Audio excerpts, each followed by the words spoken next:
तारे जमीन पर। रात का आसमान आज कुछ अलग ही चमक रहा था। छोटे से गांव सोनपुर में रहने वाला 10 साल का आरव छत पर लेटा हुआ तारों को गिन रहा था। उसे हमेशा लगता था कि ये तारे सिर्फ आसमान में नहीं बल्कि ज़मीन पर भी होते हैं, बस उन्हें देखने वाली नज़र चाहिए। आरव पढ़ाई में बहुत साधारण था।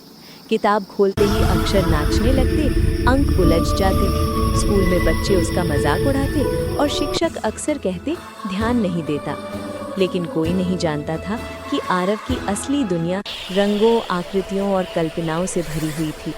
वो मिट्टी, पत्तों और पत्थरों से अनोखी आकृतियां बनाता, जिन्हें देखकर उसकी दादी मुस्कुरा उठती।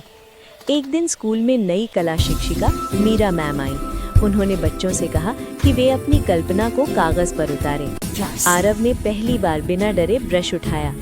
उसने रात के आसमान को खेतों में उतरते हुए दिखाया। तारे गेहूं की बालियों पर चमक रहे थे, चांद तालाब में उतर आया था और बच्चे उन्हें हाथों से छू रहे थे। मीरा मैम चित्र देखकर ठिठक गईं।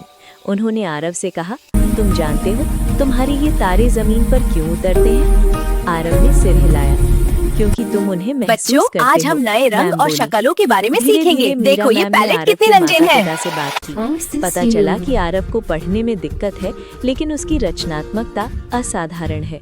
अब पढ़ाई का तरीका बदला गया। चित्रों, खेलों और कहानियों के साथ आरव का डर कम होने लगा। स्कूल में उसका आत्मविश्वास लौट आया। एक शाम गांव में कला प्रदर्शनी लगी। आरव का चित्र सबसे बीच में टंगा था, तारे जमीन पर। लोग रुक रुक कर उसे देखते, बातें करते। आरव को पहली बार लगा कि वो भी कुछ खास कर सकता है। रात को वही छत, वही आसमान। आरव ने मुस्कुराकर तारों को देखा और बुदबुदाया, आज तुम जमीन पर उतर आए हो। उसकी दादी ने सिर पर हाथ फेरा। नहीं बेटा, उन्होंने कहा, आज तुमने खुद को पहचान लिया है। उस रात आरव को समझ आया, हर बच्चा एक तारा है। बस कुछ तारे चमकने के लिए सही आसमान ढूंढते हैं और कुछ जमीन पर उतरकर रोशनी फैलाते हैं।